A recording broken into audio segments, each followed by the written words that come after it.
فاعوذ باللہ من الشیطان الرجیم من ہمزہ نفخہ نفثہ بسم اللہ الرحمن الرحیم. ہم سورہ طٰہٰ پڑھ رہے ہیں اور آیت ہم نے شروع کرنی ہے 105 سے. وَيَسْأَلُونَكَ عَنِ الْجِبَالِ فَقُلْ يَنسِفُهَا رَبِّي نَسْفًا. وَيَسْأَلُونَكَ وہ آپ سے سوال کرتے ہیں عَنِ الْجِبَالِ پہاڑوں کی نسبت یا پہاڑوں کے متعلق. فَقُلْ تو آپ کہہ دیجئے يَنسِفُهَا کہ وہ بکھر جائیں گے یا وہ بکھیر دے گا. کون؟ ربی، میرا رب. نصفا بکھیرنا، جس طرح بکھیرنا ہوتا ہے. تو اس آیت میں نبی کریم صلی اللہ علیہ وآلہ وسلم سے فرمایا جا رہا ہے کہ اے نبی، آپ سے یہ لوگ سوال کرتے ہیں کہ پہاڑوں کے متعلق بتائیں کہ جو دنیا میں اللہ تبارک و تعالیٰ نے اتنے بڑے بڑے پہاڑ رکھے ہیں، ان کے متعلق بتائیں کہ یہ کیا ہے اور ان کا کیا بنے گا. تو اللہ تبارک و تعالیٰ کہتے ہیں فَقُلْ يَنسِفُوهَا. اے نبی، آپ ان سے کہہ دیں کہ تیرا رب جو ہے وہ ان کو ریزہ ریزہ کر دے گا، ان کو بکھیر دے گا. ریزہ ریزہ کر کے جیسے ریت کے ذرے نہیں اڑ جاتے، تو اسی طرح یہ بھی ریزہ ریزہ ہو جائیں گے. نصفا جو دوسری دفعہ کہا نا اللہ نے، یعنی پہلے کہا ینسفوہا، پھر کہا اسی کو زور دے کے نصفا. اور بکھیرنا بھی ایسا کہ جیسے بکھیرنا ہوتا ہے، یعنی بکھر کے رہ جانا. یہ پہاڑوں کا حال ہوگا اس دن. کس دن؟ جب سور پھونکا جائے گا، جب قیامت برپا ہوگی. تب اللہ نے کہا کہ ان کو بتا دو کہ پہاڑوں کا پھر کیا حال ہو. پھر بتایا کہ فَيَذَرُهَا، پس وہ چھوڑ دے گا. فا کا مطلب ہے پس، یذرها چھوڑ دے گا اسے. کسے؟ زمین کو. قاعًا میدان، صفصفا ایک چٹیل میدان، چٹیل میدان کی طرح اس زمین کو بنا دے گا. یعنی اس وقت جو آپ کو زمین پر بے شمار چیزیں نظر آ رہی ہیں نا، ان میں سے اللہ کی قدرت کی چیز اگر دیکھی جائے نا، جو اللہ نے اپنے ہاتھوں سے بنائی ہے، جیسے بھی ہر چیز ہی اللہ نے حکم دیا، لیکن جو نیچر کو دیکھا جائے نا اگر، تو اس میں سب سے زیادہ ہمیں نمایاں چیز زمین پر پہاڑ نظر آتے ہیں، اور وہ پوری زمین پر چھائے ہوئے ہیں. کہاں کہاں کیسے کیسے یہ ایسے ہی رکھ دیے اللہ تبارک و تعالیٰ نے. یہ میں آپ کو بتاؤں کہ یہ ایک اللہ کا اندازہ ہے، لیکن بڑا ہی پیارا اندازہ ہے. جیسے ہمارے کبھی اندازے صحیح ہوئے تو ہم نے کہا ایک اندازہ تھا، لیکن دیکھو ذرا کتنا صحیح ہو گیا. میرا تو ایک اندازہ ہی تھا، ہم یوں کہتے ہیں، لیکن اللہ اس بات کو سیریسلی کہتے ہیں کہ یہ میرا اندازہ ہے ایک. اور اللہ کے اندازے بھی کتنے صحیح ہیں کہ جو پہاڑ اللہ نے اس کائنات میں جہاں جہاں رکھے ہیں وہ ایسے ہی رکھ دیے گئے. اس کا ایک بیلنس ہے. جیسے میں آپ کو بتاتی ہوتی ہوں کہ اس ٹیبل کو کہاں کہاں کیر لگانے تھے، یہ اس کاریگر کا کام تھا کہ اس ٹیبل کو، یہ ٹیبل کیسے کھڑی رہے گی، پھر اس کے اوپر آپ جو چیزیں بھی رکھ لیں گے تو یہ گرے گی نہیں. تو اس کا بیلنس کیسے رکھا جائے، کہاں کہاں اس کو سہارا دیا جائے. اللہ کو پتا تھا. اللہ نے وہ پہاڑ ایسے ہی رکھ دیے، بڑے ٹکانے پہ رکھے ہیں تاکہ یہ زمین جو ہے وہ ہلے نہ. کیونکہ جب زمین بنائی تھی تو فرشتے کہہ رہے تھے دیکھو دیکھو اللہ تبارک و تعالیٰ نے زمین بنائی ہے مگر وہ ہل رہی ہے. اور دوسرے دن ہی پھر انہوں نے دیکھا تو انہوں نے کہا کہ یہ تو اب نہیں ہل رہی. اللہ نے کیسے بیلنس سے چاروں طرف کس طرح پہاڑ لگا دیے کہ وہ نہیں ہل رہے. وہی پہاڑ جس کو اللہ نے لگایا، ان کے متعلق سوال کرتے ہیں کہ اے نبی ذرا بتائیں کہ آپ کا جو اللہ ہے وہ ان پہاڑوں کے ساتھ کیا کرے گا. اللہ تبارک و تعالیٰ نے کہا میں اس کو ریزہ ریزہ کر دوں گا، اس کو میں بکھیر دوں گا ریت کے ذروں کی طرح، اور اس زمین کو ایسے کر دوں گا کہ جیسے ایک چٹیل میدان جس میں کوئی چیز ہی نہیں، بالکل خالی. ابھی ہم اس کا آگے پڑھتے ہیں کہ اللہ نے کہا وہ خالی زمین کیسے چٹیل. لا ترا فیہا عوجا، اس پر کوئی یہ نہیں دیکھے گا، تو اس پر نہیں دیکھے گا عوجا، کوئی کمی، کوئی ان بیلنس یعنی کہ کوئی چیز رکھی ہوئی. ولا امتا، اور کوئی ٹیلا، کوئی اس کے اوپر ٹیلا یا اس کے اوپر کوئی چھوٹا سا کوئی درخت، کوئی پہاڑ، کوئی بھی اونچی نیچی، جیسے آج ہم اپنی زمین کو دیکھ رہے ہیں نا کہ کہیں سے اونچی ہے، کہیں سے نیچی ہے. ابھی آپ چلے جائیں، اس موسم میں لوگ نکلتے ہیں نا اپنے ایریاز کی طرف، پہاڑی ایریاز کی طرف نکلتے ہیں اس لیے کہ ذرا ہم اونچی جگہ پہ جائیں تو ذرا اچھا موسم ہے. آپ چل پڑیں مری کی طرف جائیں، بہت وہ اونچائی پر ہے اور ہم ادھر بہت نیچے ہیں. کوئی کچھ علاقے ہے بہت اونچی ہے، کچھ ہے نیچی ہے، سب اپنی اپنی جگہ پر اس وقت کوئی کہیں ہے. لیکن اس وقت میرا رب کہتا ہے کہ اے نبی انہیں بتاؤ، جب میں پہاڑوں کو اڑا دوں گا، ذرہ ذرہ کر کے اڑا دوں گا. کوئی جب پہاڑ ہی اڑ گئے تو باقی چیزوں کا نام لینا تو فضول ہے نا. پہاڑ ہی اڑ گئے زمین کے اوپر سے، باقی یہ جو بلڈنگز ہیں، یہ جو لوگوں کی بنائی ہوئی ہاتھوں کی چیزیں ہیں، یہ تو کچھ بھی نہیں.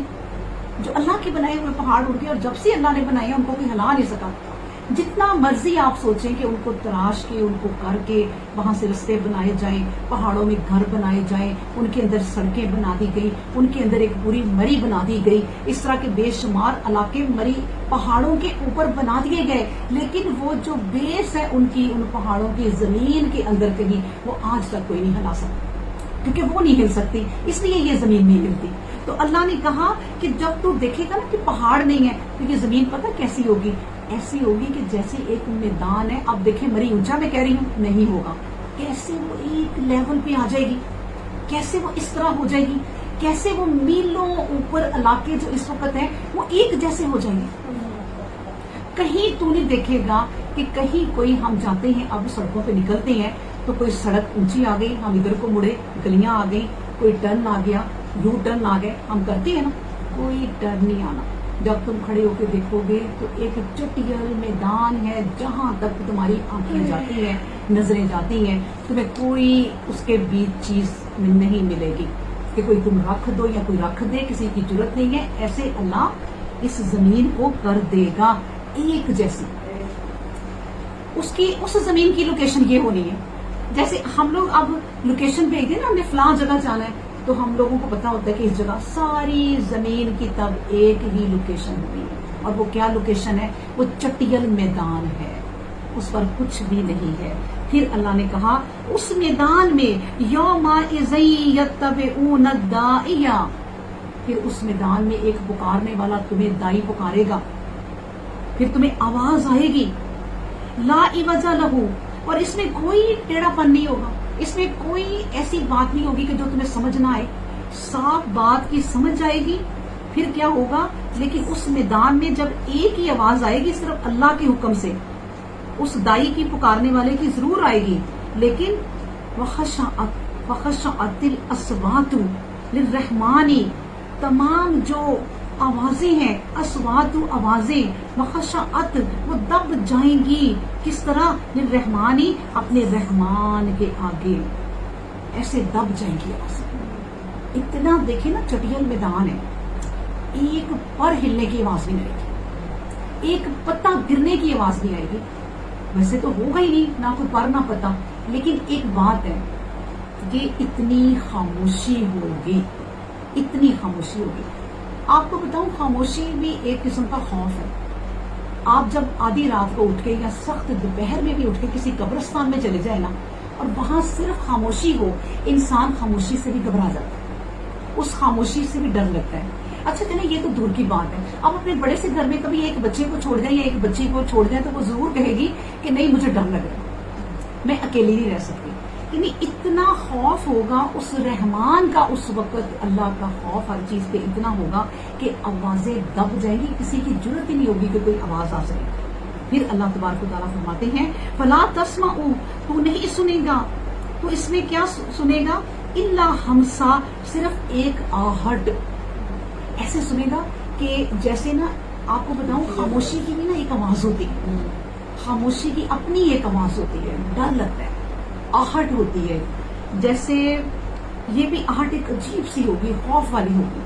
جیسے نبی پاک صلی اللہ علیہ وآلہ وسلم نے فرمایا تھا کہ میں جب آسمان کی طرف دیکھتا ہوں تو میں دیکھتا ہوں کہ ایک تھمب، یہ جو انگوٹھا ہے نا، اتنی بھی جگہ نہیں ہے وہاں پر خالی، اتنے فرشتے ہیں اور سب جو پاکی بیان کر رہے ہیں، اس کی پسر پسر کی آواز آ رہی ہے.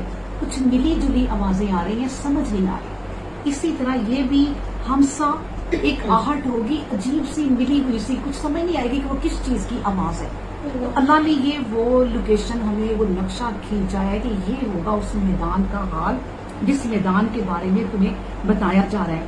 اب اسی کے بارے میں آپ کو بتاؤں، اللہ تبارک و تعالیٰ ایک اور جگہ بتاتی ہے یوم یاتی لا تکلم نفس، اس دن کوئی جان کوئی نفس بات نہیں کر سکے گی الا باذنہ، مگر اللہ کی اجازت سے. فمنہم شقی و سعید، اس لیے کہ وہاں پر بعض نیک ہوں گے اور بعض بد ہوں گے، ساری طرح کے لوگ ہوں گے اب اس میدان میں، اور آپس میں ایک دوسرے کے ساتھ ساتھ کھڑے کوئی خسر خسر بھی کر رہے ہوں گے، لیکن وہ سمجھ نہیں آئے گی کہ کیا کہہ رہے ہیں ان آوازوں کی. اس لیے اللہ تبارک و تعالیٰ نے کہا کہ یہ ہے اس دن، اے نبی انہیں بتا دو کہ اس پوری زمین کا یہ حال ہونا ہے جو ہم نے آیت نمبر 5 سے 8 تک اس کے بارے میں پڑھا. یہ ہم نے زمین کے بارے میں پڑھا کہ کیا نقشہ ہوگا، یہ نقشہ ہوگا اس وقت، زمین یہ ہوگی، کچھ بھی وہاں پر نہیں ہوگا. اس کے بعد پھر بتایا کہ سنو، پھر جب وہ چٹیل میدان بن جائے گا، پھر اس دن یومئذ، اس دن لا تنفع الشفاعت، کوئی شفاعت، کوئی اپروچ، یعنی ہم کہتے ہیں نا ہماری کوئی سفارش کر دے، کوئی سفارش نہیں ہوگی اس دن، کوئی سفارش کوئی نفع نہیں دے کہ کہو کہ اٹھ کے کوئی سفارش کر دے. اللہ تبارک و تعالیٰ نے اس دن سفارش کچھ کام نہ آئے گی مگر من اذن لہ الرحمن، لیکن جس کو اللہ رحمان اجازت دے دے. ہونٹ کھلیں گے، آپ کوشش کریں گے میں بولوں، بول ہی نہیں سکتے، سب آوازیں دب جائیں گی، خشعت دب جائیں گی، اور کوئی آواز نہیں آئے گی مگر الا من اذن لہ الرحمن، لیکن جس کو رحمان اجازت دے دے گا صرف وہ، ورضی لہ قولا، اور وہ اس کی بات کو پسند کرے کہ ہاں بھائی تم بولو. یعنی اب دیکھیں نا، جب وہ لوگ آپس میں کھڑے بات کریں گے نا، یہ بھی اللہ نے اجازت دی ہوگی. جب ہم پڑھتے ہیں قرآن میں جگہ جگہ کہ کچھ لوگ ہیں وہ کھڑے ہو کے کہیں گے تمہیں پتہ ہے ہم کتنے دن رہے ہیں اس دنیا میں، تو یہ جو کہہ رہے ہیں بات، یہ کس کی اجازت سے کہہ رہے ہیں؟ اللہ نے زبان کھولی ہے کہ ذرا بات کرو، یہ میں نے دنیا میں قرآن میں لکھی تھی، یہ ہونی ہے. وہ کریں گے بات. ابھی ہم نے پیچھے پڑھا تھا کہ ہم کتنے دن دنیا میں رہے ہیں، تو بڑے عقل مند لوگ بولیں گے کہ 10 دن رہے ہیں. تو اس سے بھی عقل مند جو اللہ کو جانتے تھے، اللہ کو پڑھتے تھے، وہ کہیں گے بس بس کر دو، یہ بات نہ کرو، ہم دنیا میں صرف 1 دن رہے ہیں، صبح سے شام تک رہے ہیں بس. تو یہ جو بات کر رہے ہیں یہ کس نے اجازت دی؟ رحمان نے. یہ انہیں اجازت دی، کس نے؟ اللہ نے کہا من اذن لہ الرحمان، جس کو اللہ اجازت دے گا وہ آپس میں پھر بات کریں گے. اس کا ذکر ہو رہا ہے کہ لہو قولا، اور وہ اللہ پھر ان کی بات کو پسند کرے گا کہ ہاں بھائی تم بات کرو. پھر اللہ تبارک و تعالیٰ کہتے ہیں یعلم، وہ جانتا ہے. اے نبی یاد رکھو تمہارا جو رب ہے نا، یعلم، وہ بڑا اچھا جانتا ہے کیا؟ ما بین ایدیہم، جو کچھ تمہارے آگے ہے. یعنی آگے کیا ہے؟ مستقبل میں آپ کے آگے کیا ہے ہمیں نہیں پتا. مستقبل کی بات کوئی جان ہی نہیں سکتا. ہاں ہم لوگ ماضی کی بھی نہیں جان سکتے. ہمارا ماضی جتنا گزرا ہے نا، میں آپ کو بتاؤں اس کی چند باتیں، تھوڑی سی باتیں 1 منٹ کی یا 1.5 منٹ کی، بس 35-40 سال کی زندگی کی یہ باتیں یاد آتی ہیں، بس ہمیں کچھ بھی نہیں. لیکن وہ جو پیچھے گزر چکا ہے نا اس کا سب جانتا ہے، ایک ایک ذرہ جانتا ہے. ما بین ایدیہم، جو باتیں تمہاری آگے ہونی ہیں وہ اس کو جانتا ہے. وما خلفہم، اور جو کچھ تم پیچھے چھوڑ آئے ہو یا جو کچھ تم چھپاتے ہو وہ سب جانتا ہے. ولا یحیطون بہ علما، دیکھو یہ بات یاد رکھو کہ اللہ تبارک و تعالیٰ کہتے ہیں پوری دنیا کا علم بھی اکٹھا ہو جائے نا ایک جگہ، پوری دنیا کے عالم سے بڑے اچھے بٹھا دو آپ، پوری دنیا کے. چلے اللہ نے جو بھیجے تھے نا 1,24,000 پیغمبر، وہ بھی آ گئے. اب علم دیکھیں کتنا اکٹھا ہوا ایک جگہ، اس سارے علم کی بات کر رہے ہیں اللہ. ولا یحیطون بہ علما، اس کے علم کو، اس کو، یہ جو علم ہے دنیا کا جتنا بھی، اس کو احاطہ نہیں کر سکتے. اللہ کا احاطہ نہیں کر سکتا، اللہ کو نہیں جان سکتا کہ اللہ کیا ہے۔ اللہ تو وہ ہے کہ آپ دیکھیں کہ اس سے آگے کچھ اور، پھر اس سے آگے کچھ اور، پھر اس کے آگے کچھ اور۔ آپ ایک گلیکسی کو پا لیتی ہیں نا کہ یہ اللہ نے اتنی گلیکسیز بنائی ہیں، اتنے سیارے ہمیں مل گئے ہیں، آپ اس کو پا لیتے ہیں، اس سے آگے کچھ اور، اس کے آگے پھر کچھ اور۔ آپ اللہ کی بنائی ہوئی اس کائنات کا اینڈ ہی نہیں دیکھ سکتے، تو سوچیں جنت کا اینڈ کیسے دیکھ لیں گے؟ یہ دنیا کا اینڈ نہیں ہم دیکھ سکتے کہ جو اللہ نے بنا ڈالی ہے۔ تو وہی بات اللہ یہاں کر رہے ہیں کہ دیکھو تمہارا رب وہ ہے جو تمہارے آگے ہے، جو تمہارے پیچھے ہے، سب جتنی مخلوقات پہلے گزری ہیں ان کے بارے میں جانتے ہیں، ہماری جتنی مخلوقات ابھی گزری ہیں ہماری چلیں، جتنے انسان ہمارے دادا دادی نانا نانی، اس سے آگے زبان ہی نہیں چلتی ہماری۔ ہم دادی دادا کے آگے کیا کہیں، کچھ ہے ہی نہیں، تو شاید ہی کوئی پردادا کو جانتا ہو، تو ہم تو اتنا ہی ہے بس، وہ بھی تھوڑا بہت جانتے ہیں۔ اللہ ہے کہ وہ کہتا ہے کہ میں انسان جیسے ایک میں ہوں یہاں بیٹھی نا، میری آدم سے نسل کون سی آ رہی ہے اللہ جانتا ہے، کہ میں کہاں سے آ رہی ہوں، میری نسل کہاں سے شروع ہوئی ہے، وہ تمام چیزیں اللہ جانتا ہے۔ آگے کہاں تک جانی ہے، پھر وہ پوری نسل ایک گروہ کی شکل میں کھڑی ہوگی کہ یہ پوری ایک نسل ہے۔ تو اللہ وہی یہ چھوٹا سا ہم جملہ پڑھ دیتے ہیں، یعلم ما بین ایدیہم وما خلفہم، جو کچھ تمہارے آگے ہے جو کچھ تمہارے پیچھے ہے وہ سب جانتے ہیں۔ دیکھو نا کیا آگے ہے کیا پیچھے ہے، کیا کیا چیزیں ہیں، ان کو سمجھو، پھر اس اللہ کی آیت پہ حیرت زدہ ہو جاؤ کہ اتنا کچھ اللہ ہی جان سکتا ہے، ہم نہیں جان سکتے۔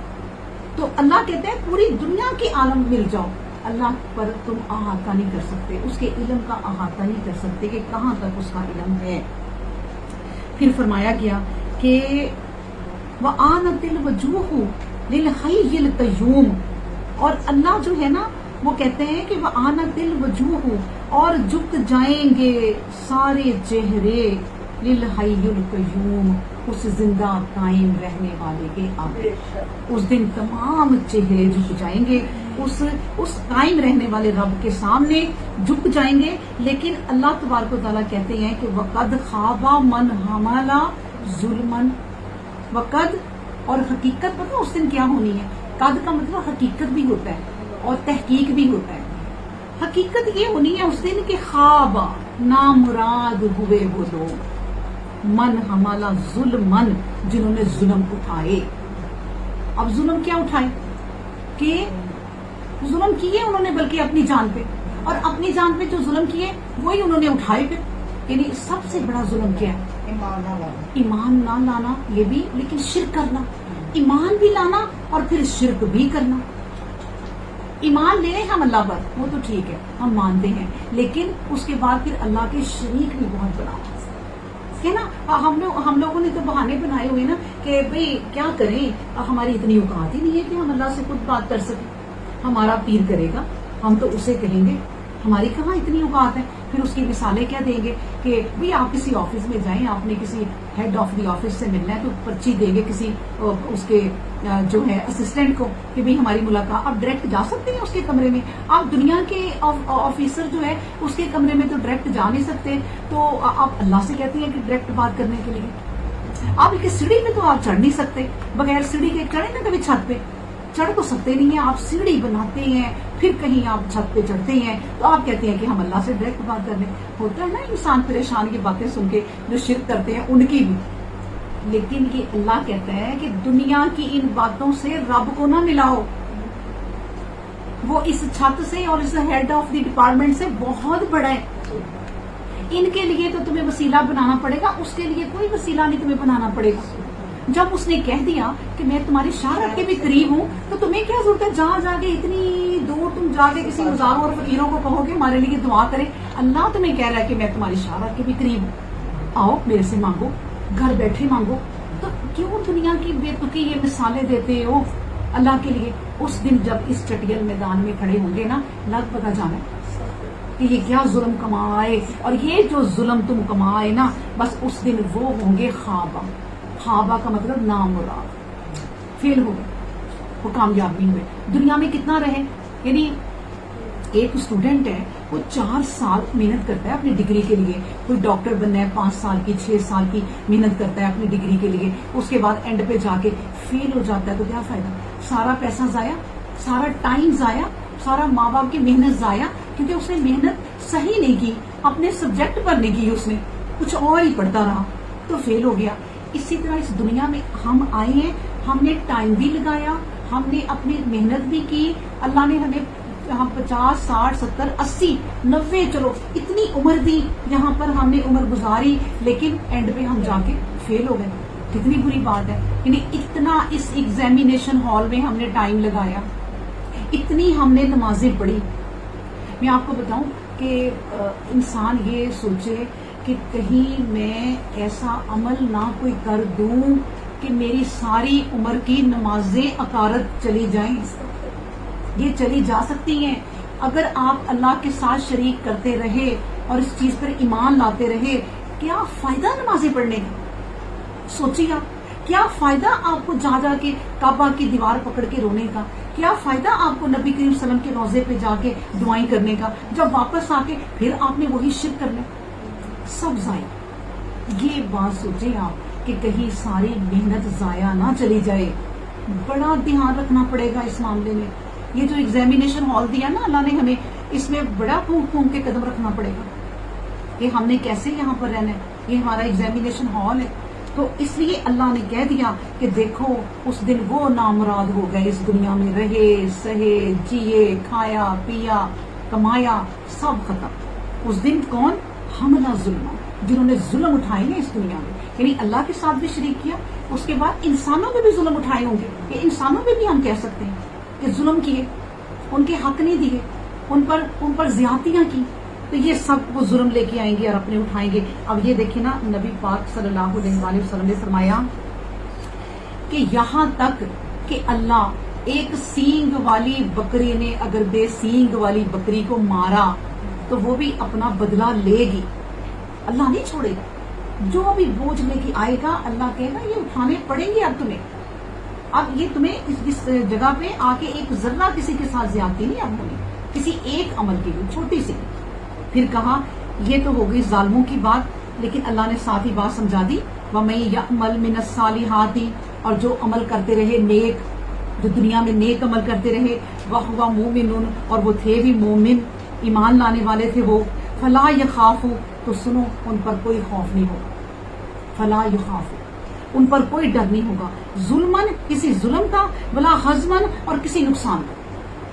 اب وہ کوئی وہاں پر ان پہ ظلم کی اندھیریاں نہیں ہوں گی. ایسے لوگ جو دنیا میں نیک عمل کرتے ہیں, میں نے آپ کو بتایا نا کہ جو انسان ایمان لے آئے, پھر اس کے بعد عمل کرے, پھر عمل کرے نیک کرے, اور ان چیزوں کی ایک ترتیب رکھے, تو وہ اللہ کا پسندیدہ بندہ ہے. اب یہ نہیں کہ ہم ایمان تو لے آئے, ایمان تو ہمارا بڑا پکا ہے.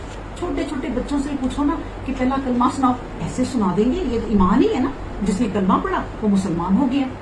ایمان تو ہمارا بڑا پکا ہے, بچے سے لے کے بڑے تک. اور بڑا پکی یہ ہماری باتیں ہیں کہ یا اللہ ہمیں مرتے وقت کلمہ نصیب کر دیں. تو کلمہ نصیب اسے ہی ہوگا, یاد رکھے, جس نے اپنی زندگی میں ذرا سا بھی شرک نہیں کیا.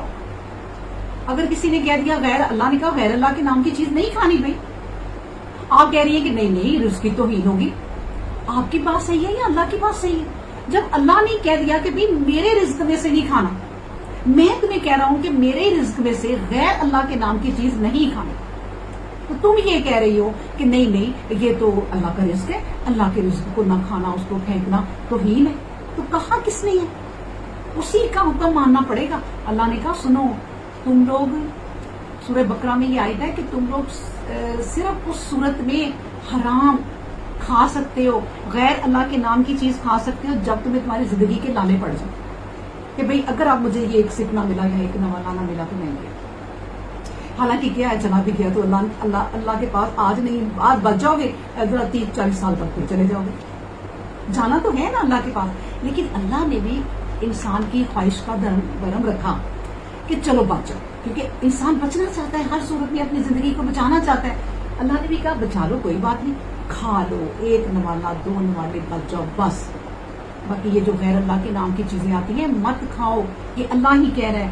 تو بس پھر وہ لوگ کامیاب ہوں گے جو اللہ پر ایمان لائے اور اس پر عمل بھی نیک کرتے رہے. ہم نے ابھی پیچھے کیا پڑھا تھا کہ اللہ تعالیٰ نے ان لوگوں کی بھی عیش کرا دی, ان کی بھی بڑی بہت پیاری وہاں پہ پارٹی ہو گئی جنت میں. کن کی؟ جو دنیا میں گناہ گار تھے لیکن تائب ہو گئے, اللہ سے توبہ کر لی. پھر اللہ نے کیا کہا تھا کہ توبہ کر لی, اس کے بعد پھر ایمان لے گئے اور پھر اس پہ قائم رہے. یہ نہیں کہ بار بار وہی غلطی کرتے جاؤ, پھر اس پہ قائم رہے. اللہ نے ان کے پچھلے سارے گناہ معاف کر دیے. دیکھیں کتنی بڑی اللہ تبارک و تعالیٰ نے ہمیں نعمت اس زندگی میں دی ہوئی ہے کہ توبہ کے دروازے کھلے. یہاں تک کہ نبی کریم صلی اللہ علیہ وسلم نے فرمایا کہ اگر کوئی بیمار ہے اور اسے پتا یہ ڈاؤٹ ہو یا شک ہو کہ مجھے شاید بچنا ہے کہ نہیں, بیماری ایسی ہے, تو وہ اپنی بیماری میں توبہ کر لے تو وہ اسے معاف کر دے گا اللہ. اور اگر اسے پتا چلے کہ نہیں کہ لگ رہا ہے کہ اگلے لمحے میں مرنے لگا ہوں, پتہ چل جائے لیکن فرشتے نظر نہ آئے, تو وہ توبہ کر لے. دیکھیں آخری لمحوں میں بھی اگر کوئی سچی توبہ کر لیتا ہے تو اللہ معاف کر دے. لیکن فرشتے نظر آ گئے, آنکھیں نیلی پیلی ہو گئی, آنکھیں پھٹی کی پھٹی رہ گئی کہ فرشتے نظر آ گئے ہیں, اب وہ چاہے توبہ بھی کرے تو توبہ قبول نہیں ہوگی, اب سلسلہ کٹ گیا. تو اس سلسلے کے کٹ جانے سے پہلے ہم اپنے اللہ کی طرف ہو جائیں, اور اس کا یہ سب سے بہترین طریقہ ہے اس کا قرآن پکڑنا.